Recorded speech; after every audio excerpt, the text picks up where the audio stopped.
What is up, all you gamers? Hope you're all doing well. As per usual, welcome back to the Respawn Recap. We're both hungover. Frick. Ready? God, why'd you do that for? Ready to get into it? Let's do it. Hope you guys all enjoy.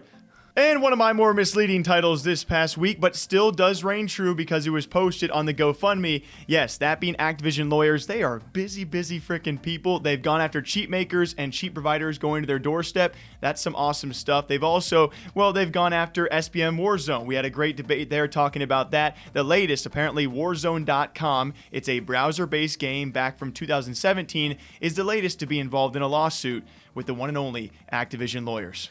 This is the one that's going to rub so many people the wrong way, you know, about a huge studio going after the small guy. Yeah. You know, a browser-based game called Warzone and, like, going after their name. It's just like, I mean, it rubs me wrong, at least, you know? Yeah, I encourage you guys to watch our video detailing thanks to Charlie Intel as well as the owner of Warzone.com. They both definitely have very different sides of this because when it comes time for the trademark dispute, the halting of negotiations by Warzone.com of the term Warzone, it seems that Activision was just bothered enough for a prolonged period of time as they tried to get the trademark of Warzone that eventually we led to this point where they're like, okay, if you're not going to bend to our hand, we have to sue you. I think there's more than just the headline of, like you said, the big rich company Activision going after one small guy. But then what do you do if you're the small guy, you know? Like, if you're Warzone.com and you've got Activision, you know, beating down your door, what do you do at that point? Dude, just kind of talking about this, I would be a freaking, I don't know, a mess. Yeah, I can't imagine. Sorry, my bad. Yeah, for sure, take it. He did not take that route. Right. So it was first him actually filing a trademark dispute, and now we are here where it's actually seemingly a countersuit from Activision. We'll let you guys know what happens in the future. But yes, Activision is suing Warzone.com. And something we still got to break down and react, which has been pretty crazy to see, surpassing 280,000 Twitch subscribers. God dang, that's going to be Ludwig we are talking about. Most importantly as well, at least when it comes time for comparing records out there, smashing Ninja's previous record from 2 to 3 years ago during the hype of Fortnite. It's just crazy to know this guy started out with a decent subathon, right? Trying to catch back up after some time off, maybe go 4 or 5, maybe a week, and he goes 31 days. Well, he even said, he came out and he was like, you know, I thought I was just going to go live for 24 hours, and then I was live for 24 days. Like, I didn't know what was going to happen.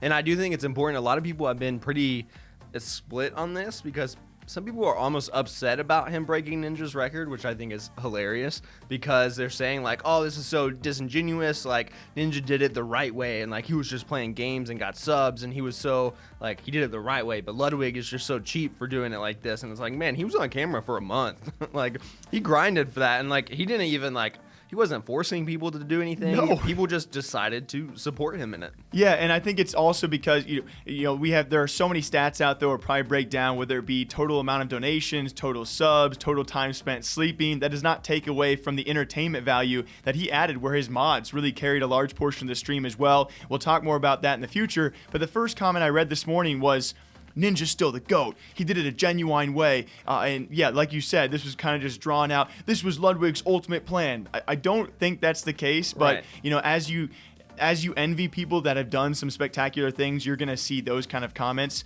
But either way, Ninja's all-time record of Twitch sub count has now been broken by Ludwig, and we'll see how much time he takes off to recuperate, and then he'll be back to Twitch streaming. Something we're going to keep on talking about because it is quite insane, but Shroud gave a reaction to. I'm sure you guys have seen the headlines, that being the supposed rumor of a $5 million asking price for tens. What Shroud has actually said on his own stream was he heard the rumor of $2 million for that buyout. Who knows the asking price? Cloud9 Jack Eddie Ennis said those numbers are garbage. So really believe what you want. We keep on breaking down how someone can be worth, within a year of this FPS title rising, just any amount of money near these figures, whether it be 1 million, 2 million. It's crazy to think that we're in these shoes right now. Yeah, I'll say people get angry at us for talking about stuff over and over again sometimes, but it's in a lot of different formats. And I think this one specifically is super important to talk about pretty much everywhere because, like you said, that is a crazy amount of money for a game that has only been out for a year's time at this point. I think it was like last week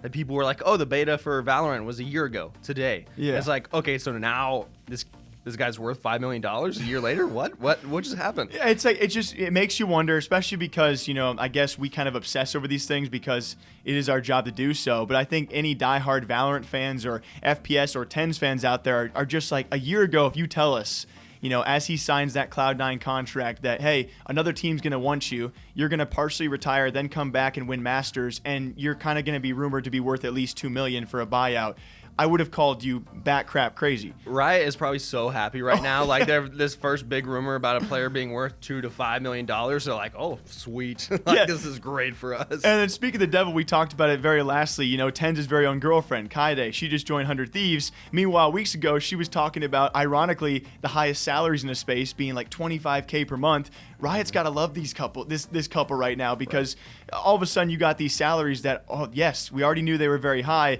and now to add on to that buyouts for some players, I mean, it adds to the storylines, it adds to everything, and this Valorant scene is not going anywhere anytime soon. TENS might also not be going anywhere anytime soon. And a little quickie out there, yet again dropping on Shroud. He's made comment on a lot of things in the past few weeks, but one that he partook in was the move to Mixer, as to which he gave a very, very brief comment on the fact that streamers or other companies trying to start up their own platforms to oppose the Twitches, the YouTubes, the Facebooks is probably just not going to happen. What he focuses on in his short clip is the fact that servers alone are going to be an expensive issue, and of course goes on to talk about Mixer, how that fell through. Will we ever see someone pop up again to make that kind of competition? It seems so unlikely. Probably not, and like a lot of people's argument is which we've talked about plenty of times, is like the only draw you could get is getting big names to go over to a new platform, which we saw fail with Mixer, obviously with Shroud and Ninja. But then you have these community run ones, like the one that pops into my head was called Glitch, which I think is still around, or Glimish or something like that. It's still around. You don't even know the name of it. I don't remember what it's called, but it's still around. They're trying to make a community run, platform, which just doesn't work because, like he said, it's so expensive to have 100,000 people watching one streamer. Like, you have to have some serious servers to be able to do that. Yeah, and we never even saw Mixer break those kind of numbers, at least not consistently. I mean, it was shockingly low what they were able to pull. So who knows, even if they were able to pull more, would it have been sustainable for that? Again, those are details we don't know about. Doc also gave a brief mention of this, saying he thinks that it's just not going to happen again. That Mixer failure is a testament to, it got a lot of streamers, unfortunately so with a guy like Doc, maybe not so much of a great turnout, but it got a lot of streamers out there paid, and it got a lot of them some great contracts. But we'll see if anyone else even attempts that. No shot, right? I mean, if you look at it as another company, you're like, okay, so Microsoft tried and they couldn't do it. I don't know, but should we do this? They fail a lot, though. Again, it was always a question back in the day. If you could pull two streamers besides Ninja and besides Shroud, could it have still worked? Probably not. But Shroud thinks, again, a big factor as to why no one's going to try it is the money. And speaking of the things that we probably talk a bit too much about, that being 100 Thieves' new co-owners, we were waiting for Nickmercs to comment on. Let's not lie to each other. There's a lot of you watching right now. Once 100 Thieves announced that, you were tagging us. You were putting the eyes towards Nickmercs, wondering what he would say. He did respond right away, saying him and the M-Fam are FaZe up, to which led to a few other things. But mainly on stream, he's happy for Courage and Valkyrae. But he said very clearly, given the circumstances that we are all very well aware of, it's not going to be something he celebrates like, oh, that's awesome for 100 Thieves. He is happy for the individuals, but for obvious reasons, not too many comments beyond that. I think a good take overall of like, you can celebrate like maybe some friends or acquaintances like getting a good deal or moving into ownership, but at the same time, like, we know his story in that situation, so he's not going to be super excited about it. And then, of course, we move forward and we get some rumors about G2 Nick ownership. Who knows what's going to happen? No freaking shot. I am glad, though, it kind of played into, because the clip was posted everywhere as well. We talked about it, probably will next week, too. I'm glad it's kind of playing into the fact that he is now teasing some FaZe Clan ownership. So at the end of the day, if it does go full circle and he does end up getting ownership, but in a different organization, that'll be awesome. But yeah, G2 Carlos offering him ownership on Twitter is just a very much Carlos move, to which Nick is definitely not going to be taking. But we'll see if FaZe Clan can offer it, because I was going to say, we talked about that before of, maybe some FaZe people who have ownership might be, heading out of ownership and trying to get rid of it. Not trying to get rid of it, but, like selling their ownership. And if that happens, like, I wouldn't be too surprised to see Nickmercs move into that at all. With their partnership extension, mentioned last year, and he continues to just be so successful. Why would you not want to lock him in for life? We'll see if it happens for Nicky Million. I'm sorry for okay. As per usual, we hope you guys all enjoy the Respawn recap. Until next time, you guys take care of yourselves. You want to get on out here? Yeah, it's ironic you tell them to take care of themselves and we don't take care of ourselves. We're going to go freaking take care of ourselves. Until next time. Bye, guys.